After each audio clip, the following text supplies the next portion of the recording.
नमस्कार, आप देख रहे हैं पीटीएन न्यूज और मैं हूं आपके साथ प्रभाकर पांडे। आपको बता दें कि बिहार के सबसे बड़े अस्पताल पीएमसीएच के बारे में, उसके व्यवस्था के बारे में पूरे बिहार के जनता कौन नहीं जानता है। चाहे सरकार किसी का हो, पीएमसीएच का कभी भी व्यवस्था सुधरने का नाम नहीं ले रहा है। और इस पूरे मुद्दे को लेकर आरजेडी के विधायक मुकेश रोशन ने मुख्यमंत्री नीतीश कुमार पर तंज कसा है और कहा है कि अस्पताल बीमार बा, डॉक्टर लाचार बा, बिहार में बहार बा और नीतीश कुमार बा। इस तरह से तंज कसते हुए कहा है कि नीतीश कुमार जी देखिए यहाँ के अस्पतालों का स्थिति क्या है।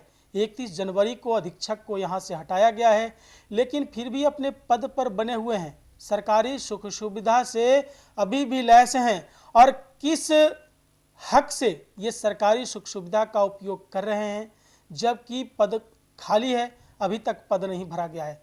तो सोच सकते हैं कि बिहार में सबसे बड़े अस्पताल पीएमसीएच का स्थिति क्या है। ये मंगल पांडे से भी आग्रह किया है, स्वास्थ्य मंत्री मंगल पांडे से आग्रह करते हुए कहा है कि नीतीश कुमार की स्थिति सही नहीं है, उनकी तबीयत सही नहीं है और आप अस्पताल की स्थिति पर ध्यान दीजिए। किस तरह से बीमार पड़ा हुआ है पीएमसीएच में कोई व्यवस्था नहीं है, आप ध्यान दीजिए। नीतीश कुमार का ध्यान इस पर नहीं है, इस ओर नहीं है। इस तरह की बातें कहते नजर आए मुकेश रोशन। और क्या कुछ कहा है, पहले आप ये वीडियो देखें।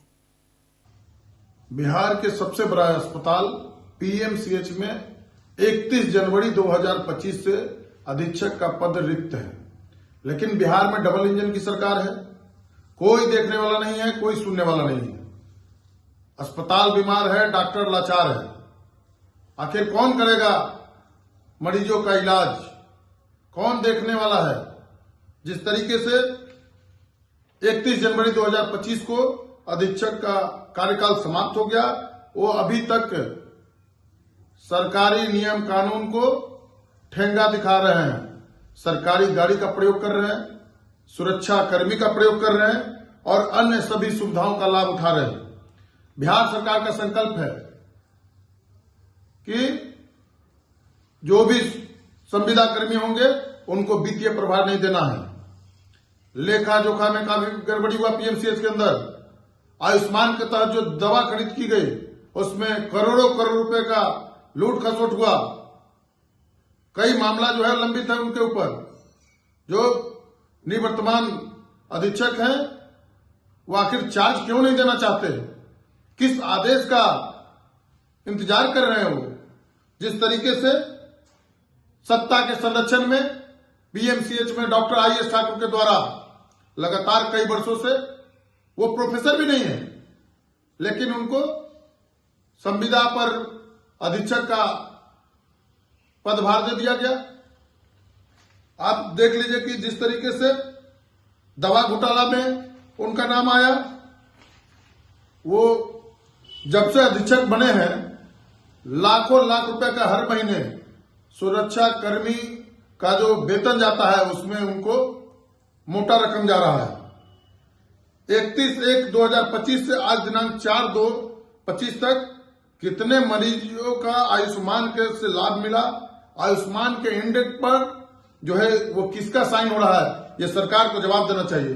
रोगी कल्याण समिति के द्वारा दी जाने वाली सुविधा और चेक पर साइन किसका हुआ, इसका जवाब सरकार को देना चाहिए। पीएमसीएच में जब रेगुलर प्रोफेसर उपलब्ध हैं तो आखिर उनको क्यों नहीं अधीक्षक का पदभार दिया जा रहा है। अधीक्षक को अपना चार्ज किसी अन्य प्रोफेसर को देने में आखिर दिक्कत क्या है, आखिर किस चीज का इंतजार किया जा रहा है।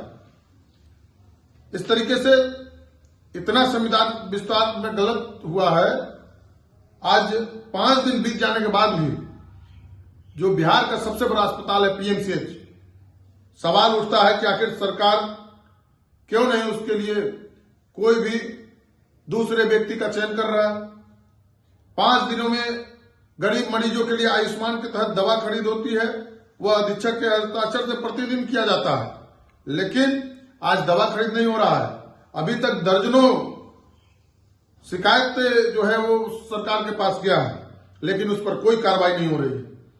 कई मरीजों का मृत्यु हो गया, इसके लिए दोषी कौन है? आखिर दवा खरीद के लिए आयुष्मान के तहत जो प्रतिदिन कार्य होता है, नियमित रूप से वो कार्य नहीं हो रहा है अधीक्षक के उपलब्ध नहीं होने के कारण। सरकार का जो एक पत्र है 141 पत्रांक है 29/1/2025 को निदेशक प्रमुख स्वास्थ्य विभाग डॉक्टर प्रमोद कुमार सिंह के द्वारा निर्गत किया गया है। पीएमसीएच के अंदर चतुर्थ वर्गीय कर्मियों का जो है उम्र सेवा पुस्तिका में बढ़ा दिया गया है। लाखों लाख रुपया लेकर करके और चतुर्थ वर्गीय कर्मचारियों का जो है वो सेवा पुस्तिका में उम्र बढ़ा दिया गया। आखिर इस अधीक्षक, भ्रष्ट अधीक्षक को कब तक सरकार बैठा कर करके और स्वास्थ्य विभाग में लूट खसोट करना चाहती है? आखिर उनके तरह कोई योग्य व्यक्ति बिहार सरकार को क्यों नहीं मिल रहा है? ये हर महीने करोड़ों करोड़ रुपया सरकार के आला अधिकारी, सरकार के जो नेता बैठे हुए हैं, मंत्री बैठे हुए हैं विभाग के, उन लोगों के बीच बंदरबाट किया जा रहा है। मैं माननीय मुख्यमंत्री जी से आग्रह करूंगा कि बिहार के सबसे बड़े अस्पताल पीएमसीएच में जल्द से जल्द अधीक्षक का जो पद रिक्त है उसको भरने का काम करे और कई सारे योग्य चिकित्सक जो है, प्रोफेसर हैं, वो पीएमसीएच के अंदर मौजूद हैं, उनमें से चयन करे, न कि संविदा पर दे कर करके और लूट खसोट कराने का काम करे। उनको तो सर्जरी विभाग में ज्वाइन करने के लिए कहा गया था और अतिरिक्त प्रभार के रूप में पीएमसीएच में दिया गया था, लेकिन आज तक वो सर्जरी विभाग में जो है वो आज तक ज्वाइन नहीं किए। जिस तरीके से 28 जनवरी 2024 को उनका कार्यकाल समाप्त होने के बाद महागठबंधन की सरकार जैसे ही समाप्त होती है, रात के अंधेरे में फाइल मंगा कर करके और मुख्यमंत्री जी के आदेशानुसार पुनः डॉक्टर आईएस ठाकुर को 28 जनवरी 2024 को 1 साल के लिए संविदा पर रख लिया गया था। लेकिन उनका जो कार्य प्रणाली किया गया था कि उनको मूल जो डिपार्टमेंट है सर्जरी विभाग में उनको दिया गया था और अतिरिक्त प्रभार में अधीक्षक का पद दिया गया, लेकिन आज तक वो सर्जरी विभाग में ज्वाइन नहीं किए और अतिरिक्त प्रभार वाले पद पर बैठ कर करके और लूट खसोट लगातार जारी किए हुए हैं। आज 5 दिन बीत जाने के बाद भी सरकार जो है अचेता अवस्था में है। मुख्यमंत्री बीमार हो चुके हैं, लाचार हो चुके हैं, मुख्यमंत्री जी से बिहार संभल नहीं रहा है और स्वास्थ्य विभाग का ये हाल है कि लगता है कि बिहार में बाहर है जो कहते थे कि लूट और भ्रष्टाचार की सरकार है, अपराधियों की सरकार है। आप लगातार देख लीजिए स्वास्थ्य विभाग में मंगल पांडे जी से भी ये सवाल है कि आखिर आपको बिहार के अंदर कोई योग्य चिकित्सक नहीं मिल रहे हैं क्या जो पीएमसीएच की देखरेख कर सके? आखिर कब तक पीएमसीएच में अधीक्षक का पद खाली रहेगा? सरकार को जवाब देनी चाहिए।